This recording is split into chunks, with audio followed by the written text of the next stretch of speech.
सत्यभामा मेरे साथ चलो। बोले कहाँ?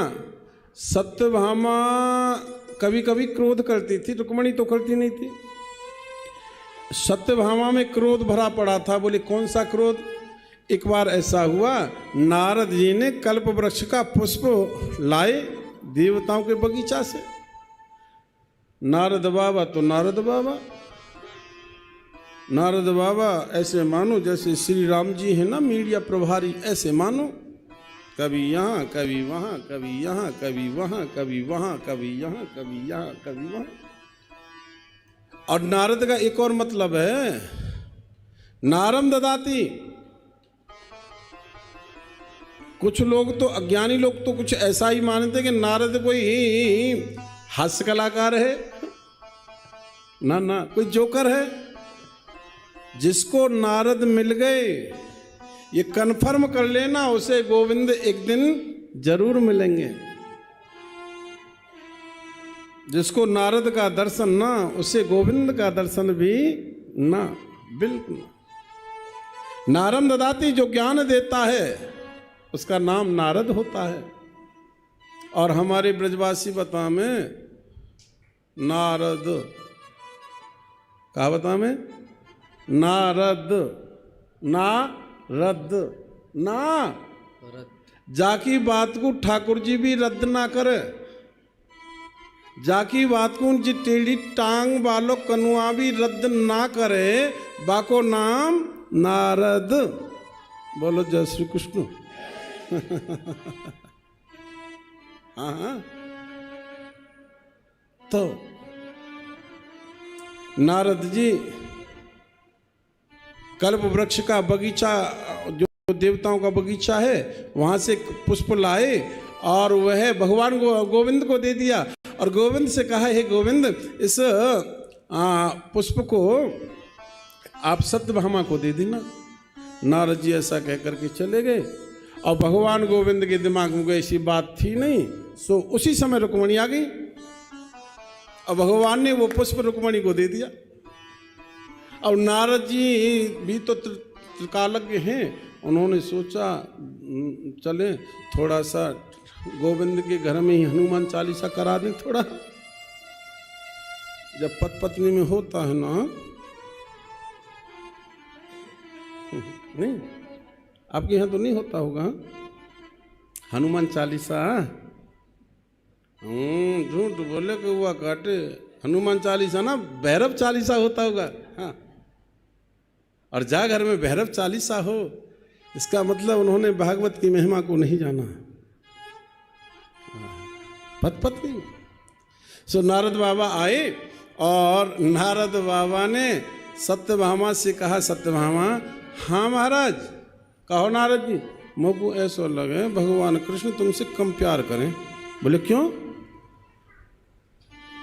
भगवान तो सब रानियों से बराबर प्रेम करते हैं। अरे मैंने एक दिन वो पुष्प दिया था कृष्ण को, और मैंने तुम्हारे लिए भेजा था वो पुष्प। मैंने कहा था इसे सत्यभामा को दे देना। तो अब आप बताओ, वह तुमको पुष्प दिया? बोले नहीं तो। बोले किसको मिल गया? बोले भगवान ने तो वह पुष्प रुक्मणी को दे दिया। बोले तो बताओ, प्रेम करते तो मिलता ना आपको। अब नारद जी इतना कह के चले गए।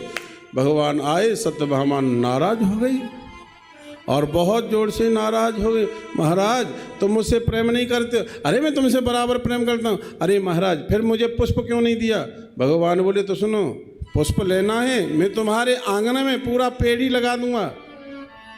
पर एक भौमासुर नाम का एक दैत्य प्राग ज्योतिषपुर नाम की नगरी है उसकी, प्राग ज्योतिषपुर में रहता है। इंद्रेण हत छत्रेण, एक बार यह इंद्र के छत्र को ले आया है, इतना बलवान था। और लिखा है हत कुंडल बंधुना, माता अदिति के कुंडल झपट लाए। और देवताओं के बगीचा में जो कल्प वृक्ष है उसको भी ले आया। भगवान बोले मैं तो तुम्हारे आंगन में पूरा कल्प वृक्ष का पेड़ लगा दूं, पर तुम मेरे साथ चलो। आगे आगे भगवान महाराज यहाँ सत्यभामा को साथ लिया है और आगे आगे भगवान कृष्ण, पीछे पीछे सत्यभामा। एक बात बताएं, पत्नी को रखने का एक नियम होता है। भगवान युद्ध करने के लिए जा रहे हैं, इसलिए पत्नी को पीछे रख रहे हैं। युद्ध में कभी भी पत्नी को आगे नहीं रखा जाता है। देखो, रास्ते में पैदल यात्रा कर रहे हैं आप, तो पत्नी को कहाँ रखना है ना? अरे पीछे रख लिया, तुम निकल गए आगे, पीछे आगे कुछ गड़बड़ फिर। हाँ, यदि रास्ते में पैदल यात्रा कर रहे हैं, पत्नी है, तो पत्नी को आगे रखना है। ये शास्त्रों का नियम है। ज्योतिष शास्त्र में एक श्लोक है, मुझे याद नहीं आ रहा, अंतिम चरण याद आ रहा केवल, ऋतु काले च वामंगे। अब मैंने याद करना छोड़ दिया क्योंकि व्यस्त क्या, अस्त व्यस्त हो रहा हूं।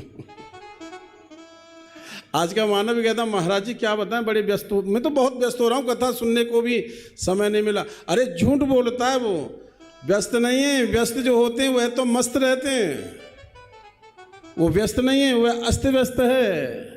इसलिए जो अस्त व्यस्त रहते हैं वह मस्त नहीं रहते। जीवन में मस्त रहना है तो अस्त व्यस्त मत हो, व्यस्त हो जाओ। और व्यस्त तो वो होते हैं, गोविंद की कथा सुननी है, भागवत सुननी है, फिर अपना व्यापार संभालना है, घर का कार्य करना है। सच बताना बहनों, ये 7 दिन आपके व्यस्त में निकले या नहीं? अस्त व्यस्त जरा भी नहीं हुए। न जाने ये 7 दिन कब निकल गए होंगे, पता नहीं लगेगा, कल से मालूम पड़ेगा आपको। बोलो जय श्री कृष्ण। तो रास्ते में चल रहे हैं तो पत्नी को आगे रखना है, युद्ध करने जा रहे हैं तो पत्नी को पीछे। एक चौपाई याद आ गई अभी, प्रिया चढ़ाए चढ़े रघुराई, मानस में लिखा है, प्रिया चढ़ाए चढ़े रघुराई। जब भगवान नाव में बैठ रहे हैं तो पहले आप नहीं बैठे, पहले सीता जी को बिठाला है, फिर आप बैठे हैं। इसीलिए आपको ट्रेन में जाओ या कहीं विमान में जाओ या सवारी में बैठो तो सबसे पहले श्रीमती जी को बिठा लो। क्यों? आप बैठ के ट्रेन में और पत्नी आ रही हो और ट्रेन छूट जाए, बड़े फजीते जाए। पहले प्रिया चढ़ाए चढ़े रघुराई। ये शास्त्र जीना सिखाते हैं, जीवन देते हैं। अब महाराज यहाँ सत्यभामा को साथ लिया, युद्ध करने चले गए। और वहाँ जहाँ सत्यभामा का जो नगर है उसके चारों तरफ 5 ऐसे खेमे हैं। पहले विद्युत का खेमा, बिजली का, और बिजली से पहले पहाड़ी, चारों तरफ पहाड़ी है। फिर अग्नि का घेरा, खेमा माने घेरा, पहले पहाड़ी का घेरा, फिर विद्युत का घेरा, फिर अग्नि का जल का घेरा, और फिर अग्नि का घेरा। और उसके बाद में एक मुर नाम का दैत्य था जो फंदे लगा करके चारों तरफ रहता है। भगवान गए। अब बताओ कितनी बड़ी सुरक्षा है। पहाड़ी पर से कैसे निकले, और पहाड़ी से निकल जाए तो फिर आगे बिजली का और फिर आगे जल का कैसे पार करे। सो भगवान ने पहले तो पहाड़ी को गिराया है और फिर विद्युत का घेरा काटा है, फिर आगे जो जल का घेरा है उसको आग की तरफ फेंक दिया। जो जल का घेरा है उसका निकास अग्नि की तरफ कर दिया, सो अग्नि बुझ गई। और मुर नाम का दैत्य था जो अपने फन के फंदे डाल करके रहता है। भगवान ने सबसे पहले मुर नाम के दैत्य को मारा, सो भगवान का नाम हो गया मुरारी। बोले मुरारी भगवान के हो। फिर उससे युद्ध करने लगे भौमासुर से, और युद्ध करते करते सत्यभामा को देखने लगे। सत्यभामा कुछ समझ नहीं पा रही है, क्योंकि ये सत्यभामा पहले जन्म में भूदेवी थी और भूदेवी का बेटा है ये भौमासुर। और भूदेवी ने ये वरदान भगवान नारायण से ले रखा था, जब तक मैं न कहूँ तब तक मेरे बेटा को कोई मारे नहीं। सो भौमासुर ने महाराज एक दिन इस मृत्यु के भय के कारण अपनी माँ भूदेवी को मार दिया था। बोले नहीं कहूँ काबू देना, झूठ मूठ को कह देना मुझे मारने के लिए तो मैं मर जाऊँगा। तो माँ को मार दिया और वही माँ भूदेवी यहाँ सत्यभामा बन करके आई है। अब जब तक सत्यभामा नहीं कहेगी मारने के लिए भौमासुर को, तब तक भगवान से भी उसका वध नहीं हो सकता है। सो भगवान युद्ध कर रहे हैं भौमासुर से और युद्ध करते करते देखने लगे सत्यभामा की तरफ। सत्यभामा बोली महाराज एक काम करो, या तो पहले युद्ध कर लियो, अब ये देख लो तुम। पर भगवान कुछ और देखना चाहते हैं। भगवान के ऊपर आक्रमण किया भौमासुर ने। सो एक ऐसे घूंसा बना करके भगवान में मारना चाह रहा था। सत्यभामा घबरा गई, घबरा करके बोली महाराज इस राक्षस से खेल क्यों कर रहे हो, इसका वध क्यों नहीं कर देते हो। भगवान बोले अब तक तो मैं कर देता, का पहले पीहर चली गई तू। तूने मेरे शरीर की हड्डी पसली तोड़वा दी। हाँ और तो मनुष्य और कहना पड़ेगा, इंटरनेशनल हॉस्पिटल में भर्ती और करो। हाँ सो भगवान ने महाराज उसका गोविंदाय नमो नमः कर दिया है। फिर जेल की तरफ गए, 16,100 कन्याओं को देखा, वह रोने लगी, भगवान से निवेदन करने लगी, प्रार्थना करने प्रभु अब तो आप ही स्वीकार करो। भगवान बोले हाँ मतलब, बोले हम तुम्हारे साथ विवाह करना चाहती हैं। भगवान बोले विवाह तो एक ही ठीक होता है, पर 7 तो एडवांस में और हो गए मेरे। हाँ 8 रखे ना महाराज। फिर भगवान ने एक ही मुहूर्त में बिन के साथ में विवाह किया। 16,108 भगवान गोविंद की है रानियां हैं।